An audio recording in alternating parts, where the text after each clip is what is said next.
कावेरी जी अपने तीनों दामादों को सामने बुलाकर अपनी बात कहना शुरू करती हैं।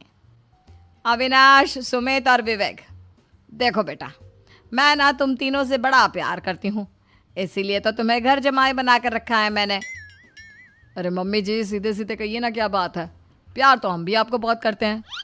अरे मम्मी जी, आपकी इज्जत भी बहुत करते हैं। अरे भाई, आपके जैसी सास और कमाने वाली बीवी सबको मिलती है क्या? हाँ मम्मी, विवेक और सुमित ठीक कह रहे हैं। आपकी बेटी से शादी करके मेरी तो ज़िंदगी ही अच्छी हो गई है।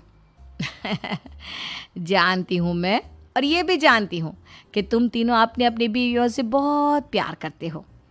बेटा, बात ऐसी है कि हमारे कुल गुरु ने कहा है कि प्रेग्नेंट होने के बाद मेरी तीनों बेटियां शुरू के 4 महीने हमारे गांव में जाकर रहेगी, जहां मेरे चाचा जी रहते हैं। अरे लेकिन क्यों मम्मी, गांव में जाकर रहने की क्या ज़रूरत है इन तीनों को? वो क्या है ना बेटा, हमारे परिवार को एक श्राप है। अगर मेरी बेटियों ने यहाँ पर बच्चा पैदा करने की कोशिश की तो उनके बच्चों को कुछ भी हो सकता है। इसलिए अब से लेकर 4 महीने पूरे होने तक इन्हें गांव वाले घर में रहना पड़ेगा। हाँ, तो इसमें प्रॉब्लम क्या है मम्मी जी? हम भी वहाँ जाकर रहेंगे, पिकनिक मनाएंगे। अरे भाई, बीवी जहाँ हम भी वहाँ। हाँ यार, आइडिया तो बहुत अच्छा है। शहर की ज़िंदगी में रह रहकर परेशान हो चुके हैं, अब कुछ दिन गांव में बिताएंगे। तुम लोग समझने की कोशिश क्यों नहीं करते? तुम में से कोई भी वहाँ नहीं जा सकता, और मैं यहाँ रहूँगी ना तुम तीनों के साथ। 4 महीने की तो बात है, उसके बाद ये तीनों ही लौट कर आ जाएंगी। ठीक है मम्मी जी, अब हमारे बच्चों का सवाल है तो ये तो करना ही पड़ेगा। कावेरी अपनी तीनों बेटियों को कुछ दिन के लिए घर से बाहर कहीं दूसरे शहर में रहने के लिए भेज देती है।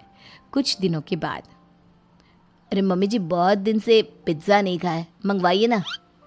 क्या बताऊं बेटा, पहले तो बेटियां खर्चा दे देती थी क्योंकि उनकी नौकरी थी, लेकिन अब तो मेरे पास पैसे ही नहीं बचे।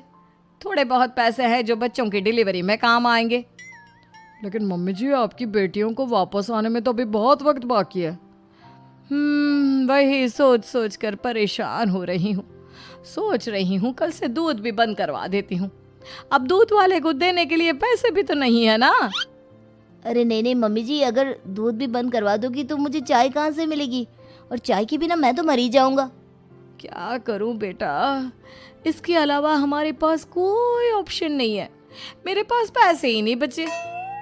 इस तरह कावेरी जी धीरे धीरे अपने तीनों दामादों को पैसे देना बंद कर देती हैं और घर में खाने पीने की चीज़ें लाना भी बंद कर देती है। अब वो तीनों बुरी तरह से परेशान होने लगे थे और इसलिए